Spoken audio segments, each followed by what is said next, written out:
बालक एवं बालिकाओं, सखी एवं सखाओं। तो आज आपका स्वागत है अपने इतिहास के चैप्टर 7 जो कि हमारा है व्यापार और भूमंडलीकरण, जो कक्षा 10 के सामाजिक विज्ञान है उसके अकॉर्डिंग हमें इतिहास भी पढ़नी होती है। तो वही इतिहास का चैप्टर हम व्यापार और भूमंडलीकरण का लेकर के आए हैं। इसके अंतर्गत जितने most VVI MCQ viral question हो सकते हैं वो सारे क्वेश्चन दोस्तों कवर्ड है। तो आप शुरू से लेकर के लास्ट तक देखिएगा, आपको सारा ऑब्जेक्टिव अच्छे से समझाया जाएगा दोस्तों। और यही आपको बिहार बोर्ड 2023 में देखिएगा, यही सारे क्वेश्चन आपको दोस्तों मिलेगा एग्जाम हॉल में और आप देख करके आइएगा, आपको मजा आ जाएगा दोस्तों। तो चलिए बिना टाइम को वेस्ट किए हुए चलते हैं अपने क्वेश्चन नंबर 1 की ओर। जो हमारा आज का क्वेश्चन नंबर 1 है दोस्तों वो है विश्व व्यापार संगठन का मुख्यालय कहाँ है दोस्तों। इसमें प्रिंट में छूट चुका है दोस्तों मुख्यालय। तो आपको पता होगा जो विश्व व्यापार संगठन है इसका मुख्यालय कहाँ है दोस्तों, जेनेवा में। जेनेवा कहाँ स्थित है दोस्तों, स्विट्जरलैंड में। तो विश्व व्यापार संगठन का मुख्यालय कहाँ है दोस्तों, जेनेवा में। विश्व व्यापार संगठन का ही शॉर्ट फॉर्म में बोला जाता है इंग्लिश में दोस्तों WTO। WTO का मतलब world trade organisation. World trade organisation का मुख्यालय कहाँ पे है दोस्तों, जेनेवा में। विश्व व्यापार संगठन का मुख्यालय जेनेवा, आपको याद हो गया होगा। चलिए क्वेश्चन नंबर 2 पे चलते हैं। क्वेश्चन नंबर 2 है हमारा विश्व व्यापार संगठन की स्थापना किस वर्ष हुई थी। जो ये विश्व व्यापार संगठन था दोस्तों इसका स्थापना किस वर्ष हुआ था। विश्व व्यापार संगठन की स्थापना होती है दोस्तों 1995 में। कब, तो दोस्तों 1 जनवरी 1995 में विश्व व्यापार संगठन की स्थापना होती है, जिसके मुख्यालय कहाँ पे, जेनेवा। जेनेवा कहाँ स्थित है दोस्तों, स्विट्जरलैंड में। फ्रांस से थोड़ी दूर पे है और यहाँ के राज्य की मतलब जो यहाँ का अपना लैंग्वेज है वो फ्रांसीसी ही यूज होता है आपको जेनेवा में। चलिए क्वेश्चन नंबर 3 पे चलते हैं। आर्थिक संकट के कारण यूरोप में कौन सी नई शासन प्रणाली का उदय होता है दोस्तों।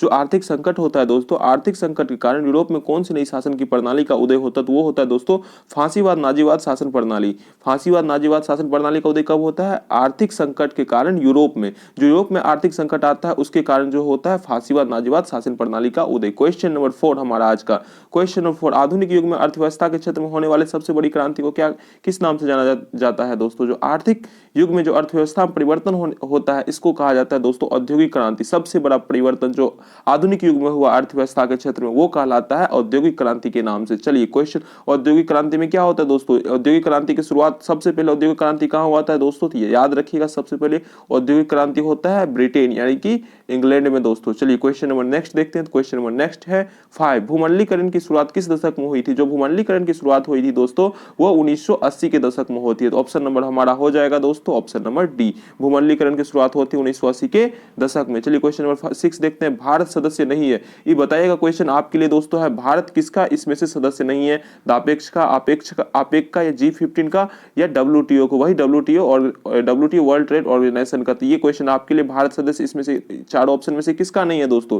चलिए क्वेश्चन नंबर 7 देखते हैं दोस्तों। क्वेश्चन 6 का जवाब जरूर दोस्तों कमेंट में दीजिएगा। क्वेश्चन नंबर 7, गिरमिटिया मजदूर बिहार के किस क्षेत्र से भेजे जाते हैं। आपको पता होगा जो गिरमिटिया मजदूर होते थे वो बिहार के किस क्षेत्र से भेजे जाते थे, बिहार के भेजे जाते थे पश्चिमी क्षेत्र से, वेस्टर्न एरिया से। चलिए क्वेश्चन नंबर 8 देखते हैं। गिरमिटिया किसे कहा जाता है दोस्तों।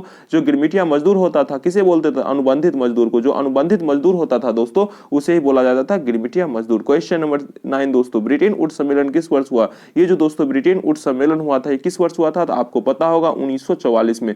ब्रिटेन ऊंट सम्मेलन कब होता है दोस्तों, तो 1944 में होता है। और ब्रिटेन ऊंट सम्मेलन के कारण ही क्या होता है, विश्व बैंक यानी वर्ल्ड बैंक और अंतरराष्ट्रीय मुद्रा कोष की स्थापना हो पाता है। क्वेश्चन नंबर 10 देखिए दोस्तों, वो है विश्वव्यापी आर्थिक मंदी जो संकट थी वो किस वर्ष आरंभ होती। विश्वव्यापी आर्थिक संकट होती है 1929 में स्टार्ट। क्वेश्चन नंबर 11, एशिया और यूरोप के बीच प्राचीन स्थल यूरोप व्यापारिक मार्ग कौन था। तो आपको पता होगा ये रेशम मार्ग था। रेशम मार्ग से एशिया और यूरोप के बीच में प्राचीनतम स्थल व्यापारिक मार्ग माना जाता है। क्वेश्चन नंबर 12 देखिएगा, द्वितीय महायुद्ध के बाद यूरोप में कौन सी संस्था का उदय आर्थिक दुष्प्रभाव को समाप्त करने के लिए हुआ था, तो वो पता होगा दोस्तों आपको हुआ था यूरोपीय संघ का उदय। क्वेश्चन नंबर 13, यूरोपीय राष्ट्रों में अफ्रीका का आपसी बंटवारा किस वर्ष हुआ था। जो यूरोपीय राष्ट्र था उसमें अफ्रीका का आपसी बंटवारा कब होता है दोस्तों, 1885 ईस्वी में होता है। यूरोपीय राष्ट्रों में अफ्रीका की आपसी बंटवारा याद रख सकते हैं 1885 25 दिसंबर 1885 को होता है। किस चीज का, कांग्रेस की स्थापना होता है। कौन करते कांग्रेस का स्थापना, एओ ह्यूम करते हैं। और 1884 3 दिसंबर 1884 को होते हैं डॉक्टर राजेंद्र प्रसाद का जन्म, जो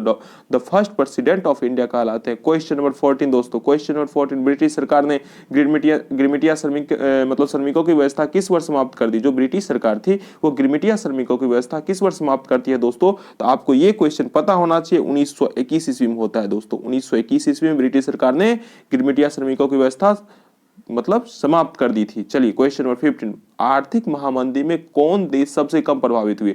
जो आर्थिक महामंदी हुई थी दोस्तों, इसमें कौन देश सबसे कम प्रभावित हुआ था? ये हुआ था दोस्तों फ्रांस। क्वेश्चन नंबर 16, ओटावा सम्मेलन किस वर्ष होता है दोस्तों? आपको पता होगा जो ओटावा सम्मेलन होता है वो होता है 1932 ईस्वी में ओटावा सम्मेलन। क्वेश्चन नंबर 17, विश्व व्यापार संगठन की स्थापना, वही क्वेश्चन देखिए दोस्तों, विश्व व्यापार WTO की स्थापना कब होती है? 1 जनवरी 1995। ठीक, नेक्स्ट क्वेश्चन नंबर देखिएगा 18, ऑप्शन हो जाएगा डी 18।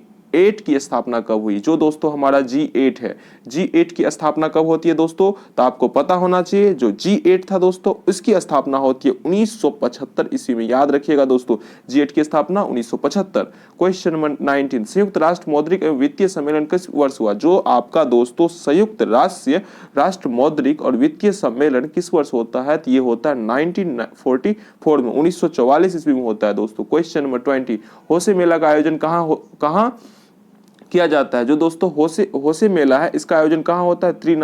त्रिनिदाद में होता है। त्रिनिदाद में होता है होसे मेला का आयोजन। क्वेश्चन नंबर दोस्तों 21, रेशम मार्क कहाँ से आरंभ होता है? तो आपको पता होगा जो चीन है, हमारा जो चाइना है, जहाँ से कोरोना वायरस है दोस्तों, वहां से रेशम मार्क आरंभ होता है। क्वेश्चन नंबर 22, वृहद उत्पादन व्यवस्था किस देश में आरंभ की गई? जो आपका दोस्तों वृहद उत्पादन व्यवस्था, जो वृहद उत्पादन का मतलब क्या दोस्तों? जहाँ पे ज्यादा उत्पादन होता है। वृहद जो आपका उत्पादन व्यवस्था था, ये कहाँ से स्टार्ट होता है? तो आपको पता होना चाहिए, ये होता है आपका अपना अमेरिका से। चलिए क्वेश्चन नंबर देखते हैं 23, विश्व बाजार के स्वरूप का आधार क्या था? जो विश्व व्यापार मतलब कि विश्व बाजार था दोस्तों, इसके स्वरूप का आधार क्या था? तो आपको पता होना चाहिए, विश्व बाजार के स्वरूप का जो आधार था दोस्तों, वो होता था वस्त्र उद्योग से ही होता था दोस्तों। किस चीज से होता था? वस्त्र उद्योग से। जो वस्त्र उद्योग था वही विश्व बाजार के स्वरूप का आधार था। इसका मतलब हमारा जो ऑप्शन होता है वो हो जाएगा दोस्तों डी।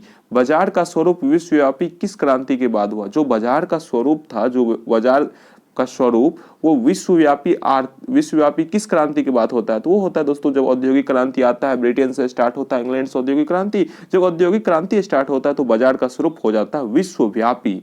चलिए क्वेश्चन नंबर देखते हैं 25 है, दुनिया में कितने देश संयुक्त राष्ट्र संघ के सदस्य हैं? तो ये क्वेश्चन आपके लिए दोस्तों छोड़ देते हैं।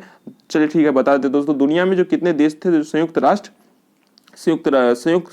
संघ के सदस्य हैं? तो आपको पता होगा 193 मतलब 193 जो आपका दुनिया के कितने 193 देश जो है वो संयुक्त राष्ट्र संघ के क्या है दोस्तों? सदस्य। आपको पता होना चाहिए, ऑप्शन नंबर हो जाएगा हमारा बी आंसर। तो इस आज हम बात किए जो चैप्टर इसके अकॉर्डिंग जितने सारे व्यापार एवं भूमंडलीकरण के अकॉर्डिंग जितने सारे चैप्टर आते थे दोस्तों, वो सारे क्वेश्चन को हम डील किए हैं। तो आशा करते हैं आपको ये वीडियो बहुत ही अच्छा लगा होगा दोस्तों। अगर आपको कोई भी डाउट होगा तो जरूर कमेंट कीजिएगा। अब हम बचा है इतिहास के चैप्टर, 2 चैप्टर बच गया है, उस दोनों चैप्टर को हम आप खत्म करवाएंगे। 6 तक करवा दिए हैं, अब बचा है दोस्तों 7 तक करवा दिए। अब नेक्स्ट चैप्टर जो है दोस्तों वो हम करवा देंगे कंप्लीट। इसी के साथ हमारा जो हम टारगेट किए थे इतिहास का सारा मोस्ट इंपोर्टेंट क्वेश्चन करवा देंगे, जो आपको 2023 और कभी भी आप जब एग्जाम दीजिएगा 24-25 जब में, तो आपके लिए बहुत इंपॉर्टेंट होगा। आप एक बार जरूर ये वीडियो को देख करके जाइएगा एग्जाम देने। आपका एग्जाम में कोई इतिहास से रिलेटेड दिक्कत नहीं होगा, क्योंकि हम जो क्वेश्चन करवाए हैं वो मोस्ट VVI इंपॉर्टेंट क्वेश्चन है। अब जो हम नेक्स्ट सेशन लाएंगे वो रहेगा चैप्टर 8 के लिए। जो चैप्टर 8 हमारा है उसका जितना मोस्ट प्रीवियस ईयर क्वेश्चन पूछा गया वो सारे क्वेश्चन डिस्क्राइब करेंगे। तो चलिए दोस्तों, तो बता दें आपको, जो आपका समय होता है, जो आप समय के अच्छे से उपयोग करिएगा तो वही आपको जिंदगी में सफल बनाता है। सही समय का उपयोग ही आदमी को जिंदगी में दोस्तों सफल बनाता है। चलिए इसी के साथ हम लेते हैं विदा। जय हिंद, जय भारत दोस्तों।